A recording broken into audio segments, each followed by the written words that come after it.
तो मां कौशल्या हट करके कई के हाथ को पकड़ करके और अपना रथ में और अपने पास में ही लेकर के बैठाया। कई भी गई थी चित्रकूट, सब रथ में जा रहे हैं, घोड़े में जा रहे हैं और हाथी के ऊपर बैठ करके जा रहे हैं और सबके पीछे भरत जी नंगे पैर में जा रहे हैं। भरत जी नंगे पैर में जा रहे हैं।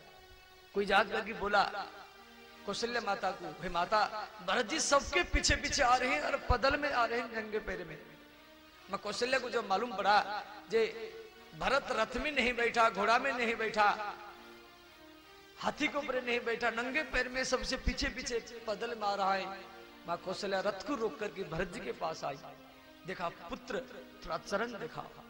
भरत जी के चरण को जब कौशल्या देखा, झलक झलकत पायन कैसे, पंकज कोसो ओसो कन जैसे।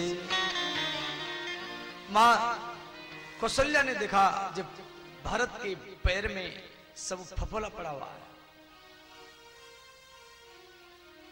कौशल्या ने कहा पुत्र भरत आप रथ में बैठो। भरत जी बोले माता मेरे भैया वन में नंगे पैर में घूम रहे हैं और मैं रथ में कैसे जाऊं। कौशल्या ने कहा पुत्र भरत तेरे भैया राम भी कुछ दूर तक रथ में गए थे, सुमंत रथ में छोड़ करके आया था गंगा तक। सुमंत जी राम लक्ष्मण सीता को रथ में लेकर ही गंगा तक गए थे, इसलिए आप रथ में बैठो। तो भरत जी कौशल्या के बात को मान करके फिर रथ में बैठे। इधर तमसा प्रथम दिवस करी बासु, अयोध्यावासी तमसा नदी के किनारे में पहुंचे जहां पर राम जी विश्राम के थे। दूसरे दिन श्री अयोध्यावासी निषाद राज के नगर में पहुंचे। इधर भरत जी अयोध्यावासियों को लेकर के जा रहे हैं चित्रकूट। तो निषाद राज देख रहा है जब भरत जी करोड़ संख्या में भीड़ लेकर की चतुरंगिनी सेना, 4 प्रकार की सेना, रथवाहिनी, गजवाहिनी, अश्ववाहिनी और पैदल में चलने वाले 4 प्रकार के सेनाओं को लेकर के जा रहे हैं। तो श्री निषाद राज अपने सिपाहियों को बुलाया, कहा मेरे प्यारे सिपाहियों भरत जा रहा है लड़ने के लिए,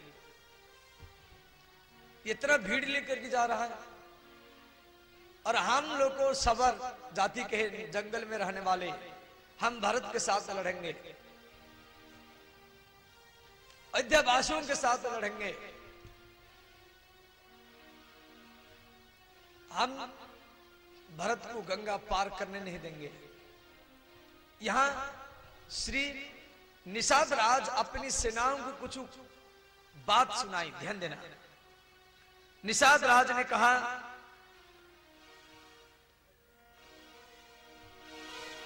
समर मरनु पुनि सुर सरितीरा, राम काजू लागी भंगु शरीरा। राम सिया राम जय जय राम, राम सिया राम जय जय राम। देखो समर मरनु, संग्राम में मरना, जो संग्राम में मरता है उसको भी वैकुंठ लोक मिलता है। वृंदावन अयोध्या परिक्रमा करके आएंगे, देवघर में जल चढ़ा करके आएंगे, गंगा में नहा करके आएंगे, जितना पुण्य मिलेगा एक वीर को, एक योद्धा को संग्राम के मैदान में लड़ते समय में वही पुण्य मिलता है। और लड़ करके जिस प्रकार एक योगी हिमालय में योग साधना करके समाधि लेकर के जो शरीर त्याग करता है वो वैकुंठ को जाता है, उसी प्रकार एक योद्धा शत्रु के साथ लड़ते लड़ते संग्राम के मैदान में जब शरीर त्याग करता है वो भी वैकुंठ लोक को प्राप्त होता है। इसीलिए निषाद राज ने कहा समर मरनो, लड़ते हुए मरना और गंगा के किनारे में मरना। देखो संग्राम के मैदान में मरने से वैकुंठ लोक मिलता है और गंगा के किनारे में मरने से भी व्यक्ति वैकुंठ हो जाता है। किसका हड्डी या राख मिट्टी गंगा में डाल दिया जाता है तो उसके माता पिता वैकुंठ चले जाते हैं। समर मरनु पुनि सुरसरी तीरा राम काजू छन भंगु शरीरा। राम सिया राम जय जय राम। राम सिया राम जय जय राम। गंगा के किनारे में मरना, संग्राम में मरना और राम के लिए मरना, राम काज, तीन बात एक चौपाई में दिया गया, तीनों कल्याणकारी के बाद। और ये बात हर सेनाओं को, हर सिपाहियों को याद करना चाहिए। जो बात को निषाद राज ने अपने सिपाहियों को कहा और सब सिपाही लोग, जंगल के जो सिपाही थे निषाद राज के, सब धनुष में बाण लगा लगा करके खड़े हैं। भारत के साथ आज लड़ना है, अयोध्यावासियों के साथ, राम के साथ लड़ने के लिए जा रहे हैं। तो उस समय एक वृद्ध व्यक्ति, ध्यान देना, एक वृद्ध व्यक्ति के नाक में छींक आने लगा। देखो वो भी कोई नाक में मान लो छींकता है तो उसमें कुछ कारण होता है।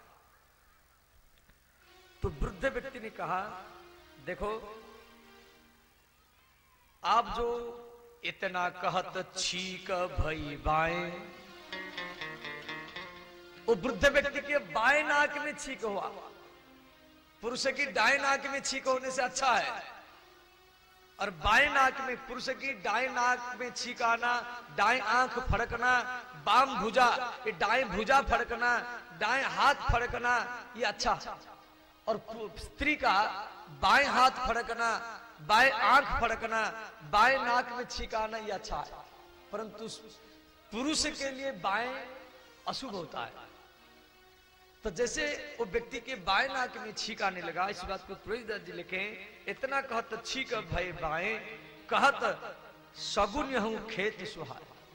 तो श्री वृद्ध व्यक्ति ने कहा, देखो ये लड़ने के लिए जा रहे हैं या मिलने के लिए जा रहे हैं, ये तो आपको मालूम नहीं है। भरत लड़ने के लिए जा रहा है या मिलने के लिए जा रहा है, ये तो आपको मालूम नहीं है। तो निषाद राज ने कहा, ठीक बात, तो क्या किया जाए? तो वृद्ध व्यक्ति ने कहा, 3 प्रकार की भोजन बनाओ।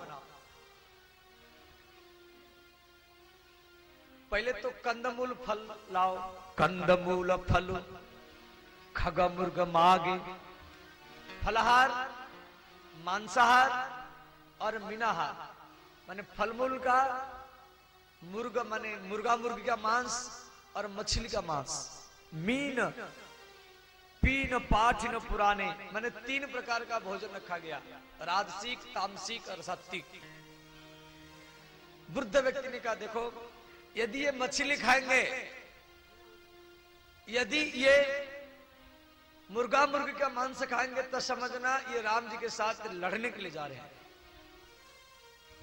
यदि ये फलमूल खाएंगे तो समझना ये राम जी से लड़ने के लिए जा रहे हैं, राम जी के लिए लड़ने के लिए नहीं जा रहे हैं, राम जी के लिए मिलने के लिए जा रहे हैं। ये 3 प्रकार का भोजन का व्यवस्था किया गया। तो भरत जी पहले फल को उठाए, जो आम का फल था, केला का फल था, भरत जी उसको उठा लिए। निषाद राज का बुद्धि पलट गया। निषाद राज भरत के चरण को पकड़ करके रोने लगा। क्या आर्यपुत्र, मैं अपनी सिपाहियों को बोल रखा था आपसे लड़ने के लिए, तो श्री भरत जी निषाद राज को अपनी गोदी में उठा लिए। अब उसके बाद में भरत जी निषाद राज को बोले, मेरे भैया रात में कहां विश्राम किए? निषाद राज ने वो वृक्ष दिखाया, उसी जगह को भरत जी प्रणाम किए। और निषाद राज सारा बताया जी, यहां पर स्नान किए। तो भरत जी वहां एक रात भी विश्राम किए। प्रातःकाल हुआ तो सीताराम जहां पर शयन किए थे, ध्यान देना, जिस पेड़ के नीचे मां सीता शयन की थी, तो सिर्फ भरत जी वहां के मिट्टी को, रेती को, बालू को पकड़ पकड़ करके प्रणाम किए, रोते रहे हाथ में लेकर के। तो वहां पर सीता जी के चरण के नुपुर के कनक बिंदु दुई चारिक देखे, राखे शीश सिय सम लिखे। मैंने जो निषाद राज को नहीं मिला और वो भरत को मिल गया।